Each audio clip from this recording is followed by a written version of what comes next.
Hello guys, welcome back to my YouTube channel. So hey here with the Hindu editorial. So hey guys, एक बार मैं फिर से उपस्थित हूँ आप सभी के साथ द हिंदू के एडिटोरियल के साथ विद हिंदी ट्रांसलेशन. तो फिर आइए वीडियो को शुरू करते हैं. और उससे पहले एक छोटी सी रिक्वेस्ट है, यदि वीडियो और कंटेंट आपको पसंद आए तो वीडियो को लाइक शेयर करिए. साथ ही साथ चैनल को सब्सक्राइब कर बेल आइकन प्रेस को ऑन कर लीजिए ताकि हर प्रकार की वीडियो आप तक पहुँचे सबसे पहले. तो आइए जानते हैं आज के द हिंदू के एडिटोरियल में क्या चीज़ें बताई गई हैं और क्या हमें एग्ज़ाम के पॉइंट ऑफ व्यू से समझना है. तो जैसा कि आप यहाँ पे देख पा रहे होंगे, जो टॉपिक दिया गया है आज के एडिटोरियल में is very simple, that is paying a price and the sub topic is vaccines antivirals for monkey pox must be made available in endemic countries in Africa. आइए समझते हैं क्या यहाँ पे कहा जा रहा है.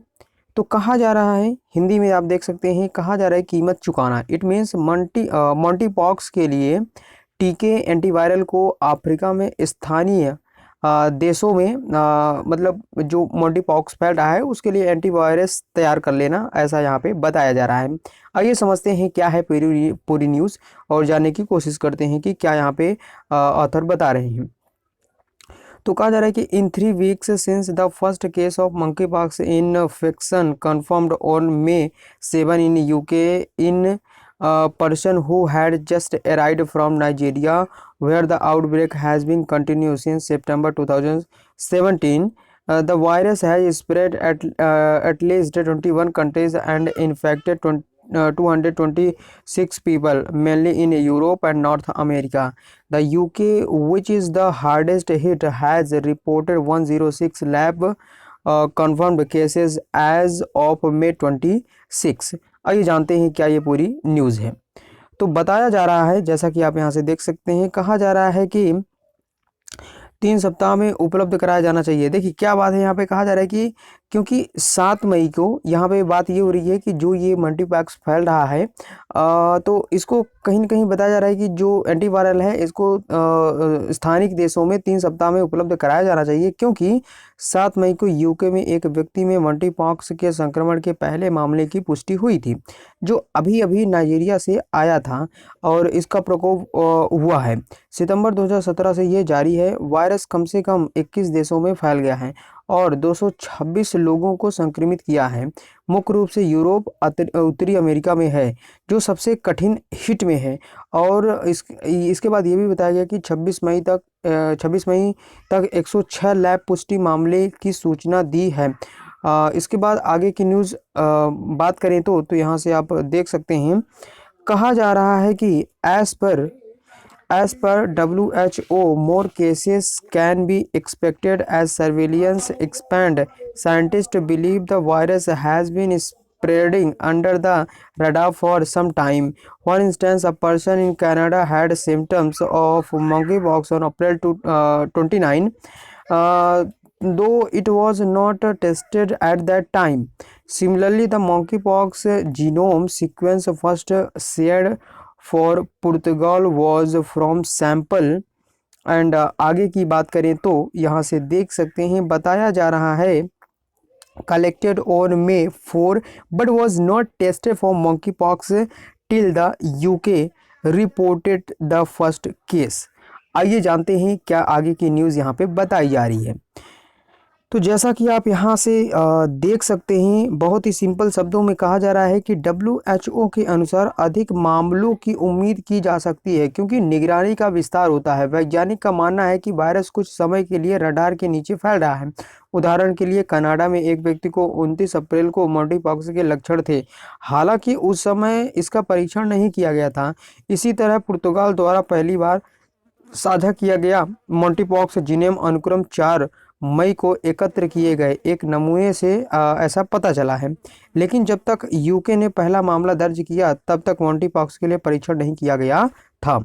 और आगे की बात ये भी यहाँ पे बताई जा रही है कि कम से कम एक मामले की रिपोर्ट करने वाले सभी 21 देशों मल्टीपॉक्स के लिए गैर स्थानिक हैं. आइए आगे की न्यूज़ जानने की कोशिश करते हैं.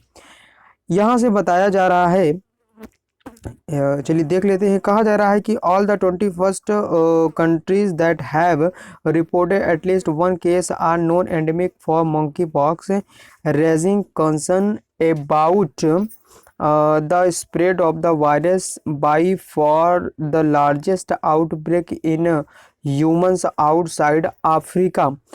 Two have parties in Spain and Belgium have been super spreader events. Nigeria has reported 231 confirmed cases and 8 deaths since 2017. वहीं आगे की बात करें तो यहाँ से देख सकते हैं, कहा जा रहा है कि with 15 cases reported this year till April 13, there have been a few instances of exportation to non-endemic countries from Nigeria since 2017 and यहाँ पे कहा जा रहा है कि 8 such instances in all from the endemic countries in Central and West Africa. However, human to human transmission in non-endemic countries has been very limited if at all in the past. आइए आगे की news यहाँ से जानने की कोशिश करते हैं। लगभग यहाँ से बताया जा रहा है, जैसा कि आप यहाँ पे देख सकते हैं। चलिए आगे की न्यूज़ देख लेते हैं हम लोग। एक minute, just a minute.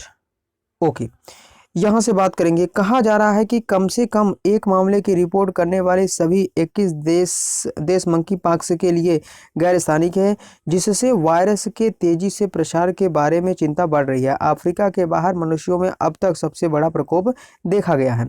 Spain और बेल्जियम में 2 रेप पार्टियां सुपर स्प्रेड इवेंट रही हैं। वहीं पे 2017 से नाइजीरिया में 231 पुष्ट मामले और 8 मौतें भी इसके थ्रू हो चुकी हैं। इस साल 30 अप्रैल तक 15 मामले दर्ज किए गए। 2017 से नाइजीरिया से गैर स्थानिक देशों को निर्यात के कुछ उदाहरण हैं। ऐसे 8 उदाहरण हैं।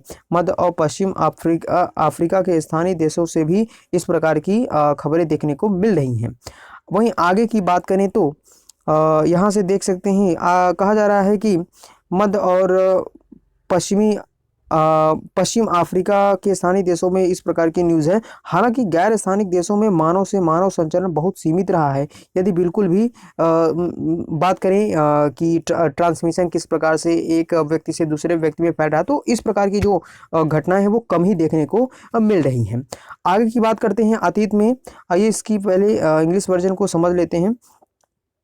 आगे यहाँ पे बताया जा रहा है कि despite the first case in human being reported in 1917 and the virus becoming endemic in about a dozen countries in Africa, very little attention has been paid to study the virus characteristic, the host animal and the modes of transmission. However, in September 2019, the FDA approved a vaccine and 2 antivirals approved for treating smallpox have shown promise in animal studies. It is unclear how long it would take to contain the outbreak. और आगे की बात करें तो meanwhile there is a potential risk of the virus jumping from humans to animals. And आगे की news अगर देखें तो यहाँ पे ये भी बात बताई जा रही है कि which may make it endemic in these countries. While China was rightly criticized for keeping the SARS-CoV-2 outbreak a secret of weeks, the developed countries have paid scant attention to stop the outbreak in Nigeria. आइए समझ लेते हैं क्या यहाँ पे news है और इसको फिर इसके बाद देखते हैं। तो यहाँ से आप देख सकते हैं, बताया जा रहा है कि अतीत में 1970 में मनुष्यों में पहला मामला जो है सामने आया था। अफ्रीका के लगभग 1 दर्जन देशों में वायरस के स्थानीय होने के बावजूद वायरस की विशेषताओं, मेजबान जानवर और संचरण के तरीके का अध्ययन करने के लिए बहुत कम ध्यान दिया गया है। हालांकि सितंबर 2019 में FDA ने एक वैक्सीन को मंजूरी दी और चेचक के इलाज के लिए स्वीकृत 2 एंटीवायरल ने जानवरों के अध्ययन से ये वादा दिखाया है। यह स्पष्ट नहीं है कि प्रकोप को रोकने में ये कितना समय लगेगा। इसी बीच बात हो रही है कि मनुष्यों से जानवरों में वायरस के कूदने का संभावित खतरा भी इसमें है। और वहीं आगे की न्यूज़ देखें तो कहा जा रहा है कि जो इन देशों में स्थानिक बना सकता है, जबकि SARS-CoV-2 के प्रकोप को हफ्तों तक गुप्त रखने के लिए चीन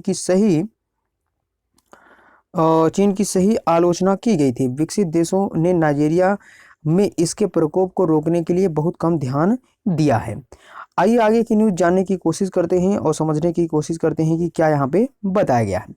आगे यहाँ पे कहा जा रहा है कि the low mortality rate of about 1% for the virus clade now in circulation in Europe and North America. The slow rate of mutation, the relative ease of stopping the virus spread, and the availability of vaccine should not be a reason once more to ignore the virus spread in Nigeria. Instead, it should spur more research on the virus and make vaccine and antivirus available in Nigeria and endemic countries in Africa.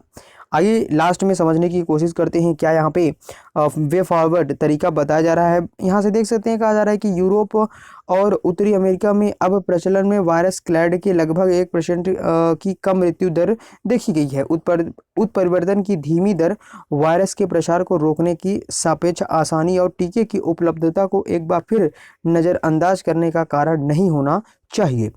आगे ये भी कहा गया कि Nigeria में फैल गया जो वायरस है इसके बजाय इसे वायरस पर अधिक शोध को बढ़ावा देना चाहिए और नाइजीरिया और अफ्रीका के अन्य स्थानीय देशों में टीके और एंटीवायरस उपलब्ध कराना चाहिए।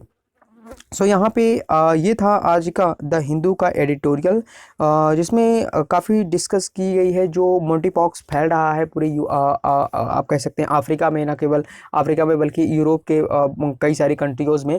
तो इसके लिए यहाँ पे ये सजेशन दिया जा रहा है कि किस प्रकार से इसके प्रकोप से बचा जा सकता है, क्या प्रिवेंशन उठाए जा सकते हैं इसके लिए और किस प्रकार की तैयारी पहले से ही कर ली जाए ताकि ये न केवल लोगों को बचाया जा सके बल्कि एक बड़ी महामारी से लोगों को कहीं ना कहीं इसके उपचार से बचाया जा सके। तो उसके लिए शोध होने की आवश्यकता है, ऐसा यहाँ पे ऑथर बताते हैं। और ये भी बताया जा रहा है कि किस प्रकार से ये एनिमल से इंसानों में फैल सकता है, इंसानों से एनिमल में फैल सकता है और ह्यूमन टू ह्यूमन तो ये फैल ही रहा है। तो कहीं ना कहीं ये एक बड़ी न्यूज़ है और इसको एग्ज़ाम के पॉइंट ऑफ व्यू से हमें भी समझना है कि किस प्रकार से इस प्रकार के पैंडेमिक को हम लोग रोक सकते हैं और क्या क्या यहाँ पे प्रिकॉशन अपनाए जाने चाहिए, वो सारी चीज़ें यहाँ पर डिस्कस करी गई हैं। अगर आपको समझ में नहीं आया हो तो एक बार वीडियो को आप फिर से देख सकते हैं। तो बस आज की वीडियो में बस इतना ही रहेगा गाइस, और अगर आपको कहीं भी किसी भी प्रकार की डाउट हो तो उसके कमेंट बॉक्स में ज़रूर लिखें, हम डेफिनेटली ट्राई करेंगे उसका आंसर देने की। तो चलिए फिर आज की वीडियो में बस इतना ही रखेंगे गाइस। अगर वीडियो और पसंद आ रहे हो तो लाइक शेयर करिए, साथ ही साथ चैनल को सब्सक्राइब कर बेल आइकन प्रेस को ऑन कर लीजिए। तो चलिए फिर मिलते हैं किसी नेक्स्ट वीडियो में। So till then take care and see you. जय हिंद।